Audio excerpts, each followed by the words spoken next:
He grew up in segregated Charleston, South Carolina, in a time when African Americans weren't supposed to dream big. But dream big he did. First of going to the Naval Academy, and then of flying.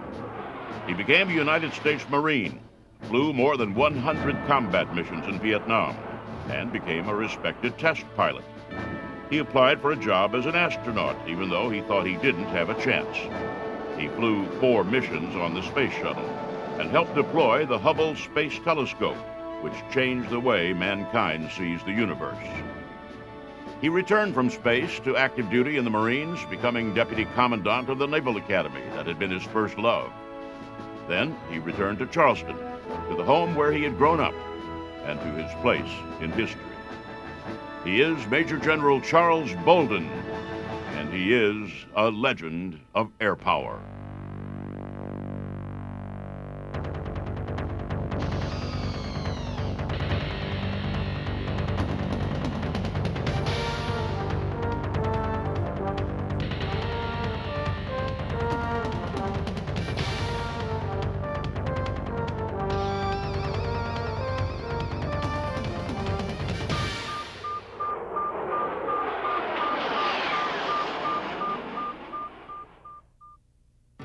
Charles Bolden, Jr. was born on August 19, 1946. His mother and father were both educators, high school sweethearts who had married and settled down in the same neighborhood of Charleston, South Carolina, where they had grown up. Charles Sr. fought in World War II, and Charles Jr. was born a year after his father returned home, part of the first wave of a baby boom that would change the world, with parents who expected their children to succeed. Growing up in the segregated South, it could have been easy to become discouraged. They really didn't allow it because they always told my brother and me that we could do anything we wanted to do, but we had to be prepared. With 2 teachers for parents, it's not surprising that that preparation took the form of education. To this day, when Bolden describes his childhood, he does it in terms of schools he lived near, the stages of his life defined by the stages of his education. We got a television in 1950, so I grew up watching TV. In junior high school, I saw a program called Men of Annapolis, which was story about life in the Naval Academy. I kind of fell in love with the Naval Academy after watching that program. He knew, of course, that the odds were stacked against him.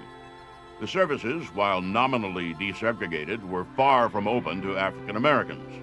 Bolden's dreams of the Naval Academy were dreams that in the 1950s must have seemed impossible. Still, Bolden was not a boy to be denied. So while he was still too young to be considered for admission, he started writing letters, asking to be let in. I would write every year to my congressman and my 2 state senators and the vice president saying, I want to go to the Naval Academy. And every year I'd get letters back saying, it's too early. Contact us when you're a senior. After the assassination of President Kennedy, Vice President Johnson ascended to the presidency. Bolden, unintimidated, wrote Johnson again, a black kid in South Carolina reminding the most powerful man in the world that he just wanted a chance. Never heard from him, but within a couple of weeks, I got a visit from a Navy recruiter who said he understood that I was interested in going to the Naval Academy, and I did some interviews. Almost simultaneously, a federal judge, a guy by the name of Judge Bennett, who now I think lives in Charleston, African American, came to town and said that the president was very interested in increasing the number of minorities in the military academies. The slots available for Bolden's graduation year were already taken, but the Navy offered him a place at the academy if he would just wait another year. Bolden, an outstanding student who had also been accepted at Yale and the University of Pennsylvania, screwed up his courage and told the Navy no. That was unacceptable to him. About a week later, they came back and said, okay, they'd found an appointment for me from Congressman William Dawson in the state of Illinois. So I went to the Naval Academy from the state of Illinois, appointed by Congressman William Dawson. Bolden reported to Annapolis in 1963, a member of the class of 1968. It was a place that as I mentioned, it was a place I had wanted to go since I was in junior high school. And when I got there, in my class, there were seven African Americans at the beginning of the summer. And it wasn't that it was physically tough, it was just emotionally very demanding. Which is a nice way of saying the few African Americans at Annapolis were treated as outcasts. For that reason, the small community of African Americans grew smaller. By the beginning of classes in the fall, 2 had already left. By the end of the first semester, a third was gone. That loss of kindred spirits, compounded by the normal homesickness of a first-year student farther from home than he'd ever been, convinced Bolden that he should leave too. I would call home every chance I got, tell my mom and dad that I'd made a mistake, that I really didn't want to be there. It was an awful place. I would get under my desk and cry sometimes at night because I just didn't like the structured military environment. You know, you were running around doing stuff all the time. My father kept telling me, just kind of hang in there. Said, you know, see what it's like for one more week. And I went through my whole first year of college a week at a time.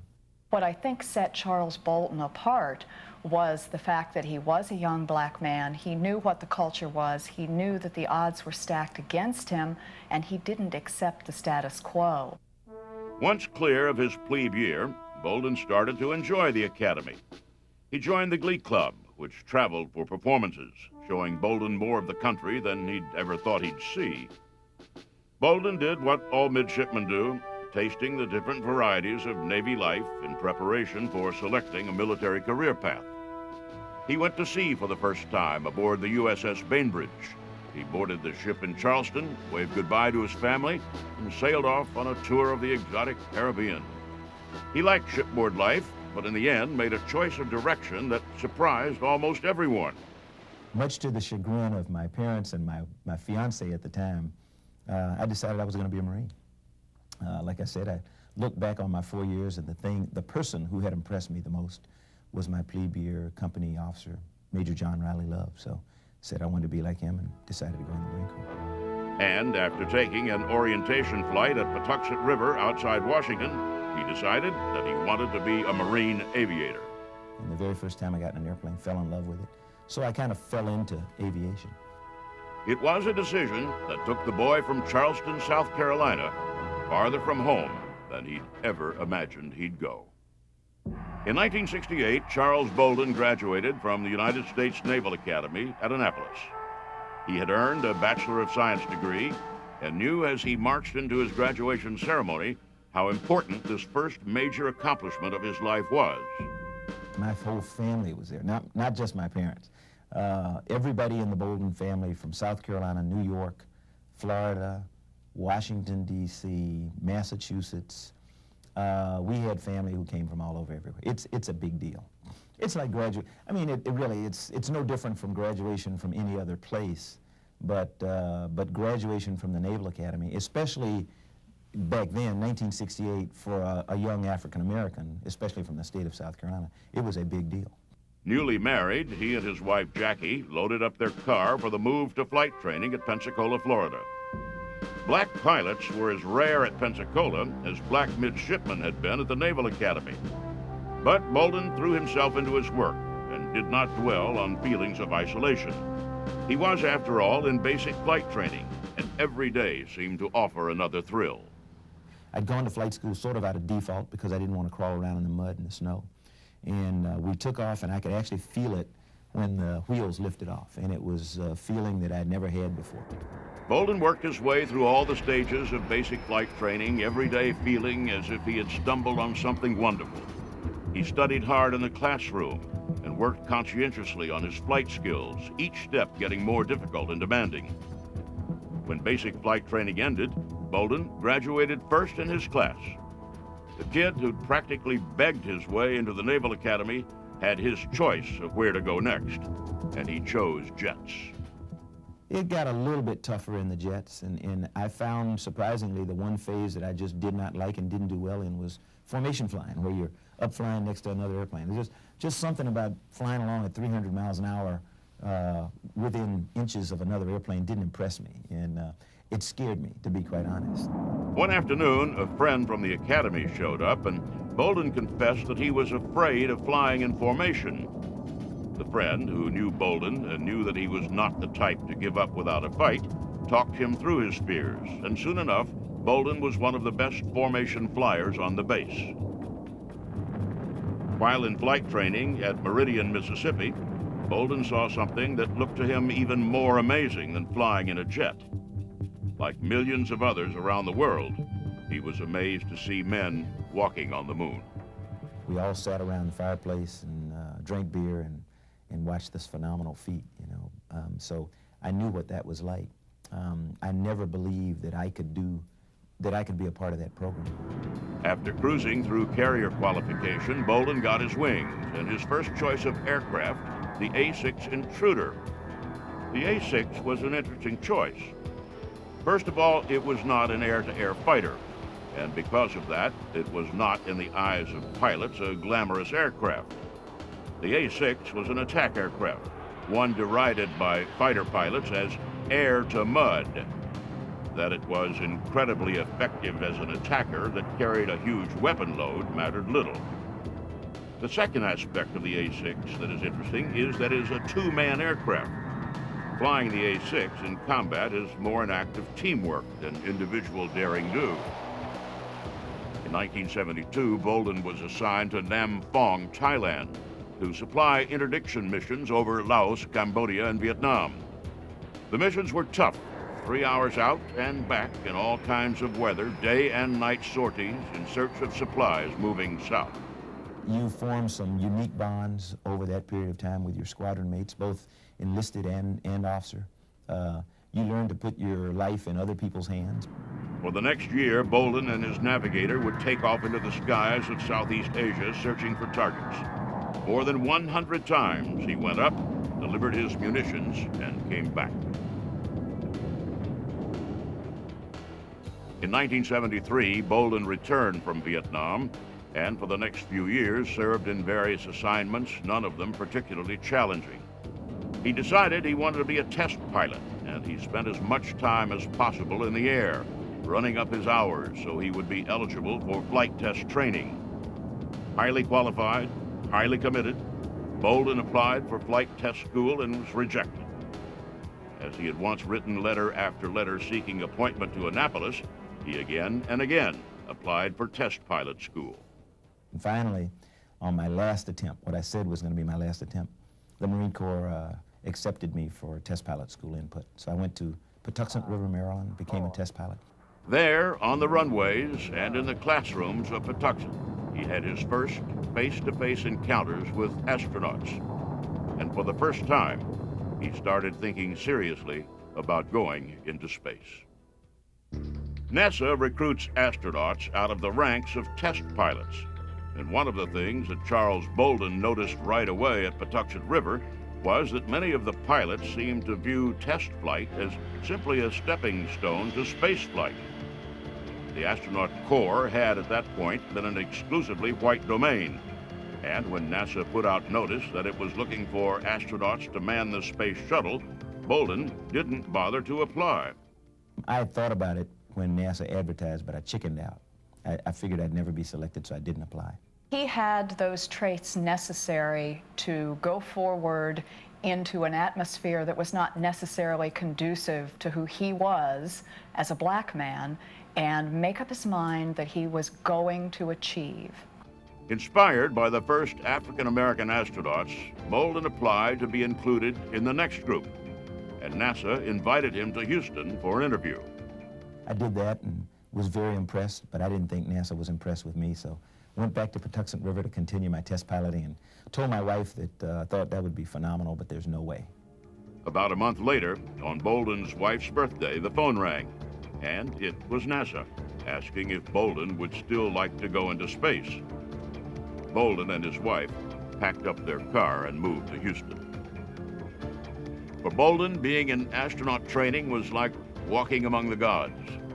He arrived in a training group of 21, all under the tutelage of Alan Bean, one of the 12 astronauts who had actually walked on the moon. I think every astronaut that enlisted in the space program or was selected by the space program between 1959 And 1975 was doing so with the hope that one of these days he would stand on the moon. I think it was a very common aspiration. It was the pinnacle of achievement for any astronaut at that time. For the next 6 years, Bolden trained as an astronaut. He learned to fly the shuttle, working first in simulators and then in a corporate jet fitted out to handle the way the shuttle handles. For much of that time, he trained to fly the Challenger on the Teacher in Space mission. But about 6 months before that mission was to take place, NASA swapped out the crews, assigning Bolden to a Columbia mission instead. Originally scheduled to take off in June 1985, Bolden's first journey to space was delayed 5 times. Finally, on January 12, 1986, Charles Bolden took off for outer space. And because we were so late, then NASA decided that, and the Teacher in Space flight was coming up next, they needed to get us on the ground. So they were going to cut, originally we were going to cut our flight to 4 days. God smiled on us, though, because the first day we were supposed to land, the weather at the Kennedy Space Center was awful. Wasn't very good at Edwards, so we waved off 2 or 3 times that day. Bolden ended up staying in space for 3 extra days. Commander Hoot Gibson and Bolden brought the Columbia down at Edwards Air Force Base at night in a dramatic landing that is still one of the shuttle's most memorable. It was awesome. I came back unbelievably high. We went through our debriefs and everything, and then 10 days later we took a break to go watch Challenger launch with mostly everybody else.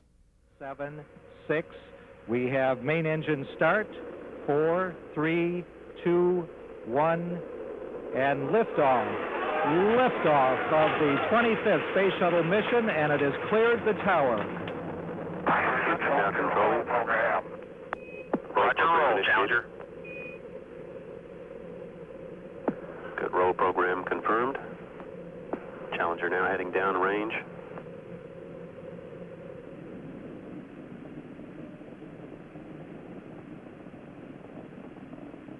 Engines beginning throttling down now at 94%. Normal throttles for most of the flight, 104%. We'll throttle down to 65% shortly. Engines at 65%, 3 engines running normally, 3 good fuel cells, 3 good APUs. Velocity 2,257 feet per second. Altitude 4.3 nautical miles. Downrange distance 3 nautical miles.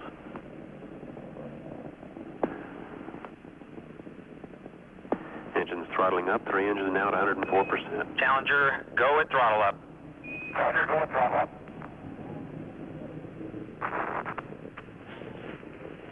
One minute, 15 seconds. Velocity 2,900 feet per second. Altitude 9 nautical miles. Downrange distance 7 nautical miles.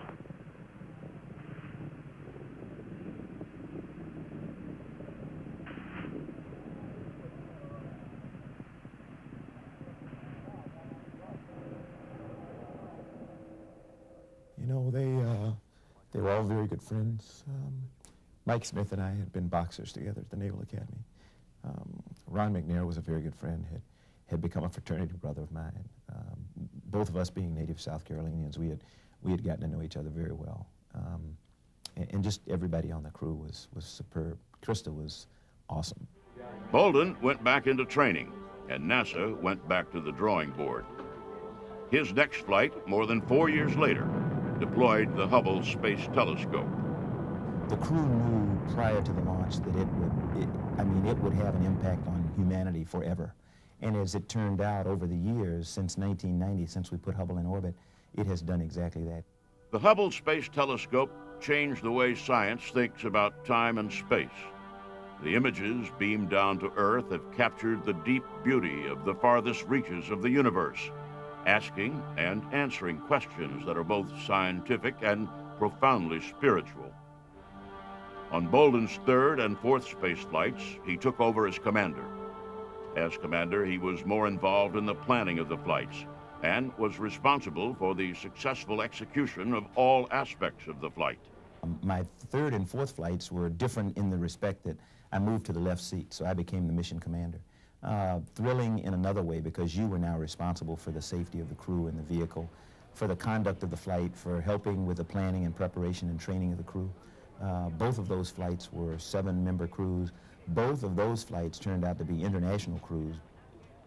On STS-45, Bolden's crew carried aloft and operated 13 different scientific experiments from different countries, a mission of international visibility and diplomatic importance that went off without a hitch. But it was on STS-60, which proved to be Bolden's last journey into space, where he faced his greatest challenge. It was a flight I did not want to fly. I was a Marine, and I mean, you know, the wall hadn't come down that long ago. Another international flight, STS-60's key element was a pair of Russian cosmonauts, designated to fly aboard the space shuttle for the first time.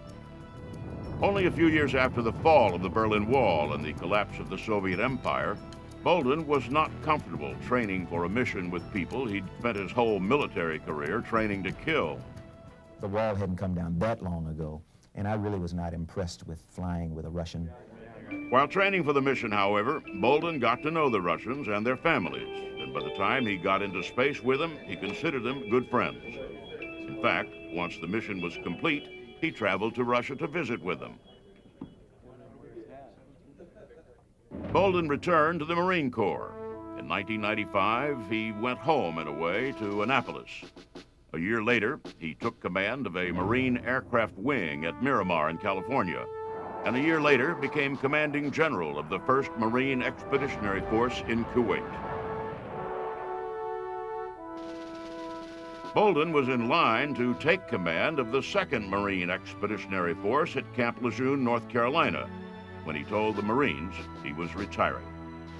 The Marines tried to talk him out of it, but he knew it was time to go home. On January 1st, 2003, after 34 years in the Marine Corps, Major General Charles F. Bolden, Jr. retired. After years during which he traveled millions of miles, had untold adventures, and conquered every challenge he had faced, he decided that it was time to return to the place he worked so hard to leave, Charleston, South Carolina. The home that he lives in Charleston is the home that he grew up in. He's surrounded by friends and family and a community that no longer marginalizes him because of his race. It is like that, Bolden will tell you, because of many people. But it is like that in part because of Charles Bolden, Jr., who worked hard, persisted, and dared to dream.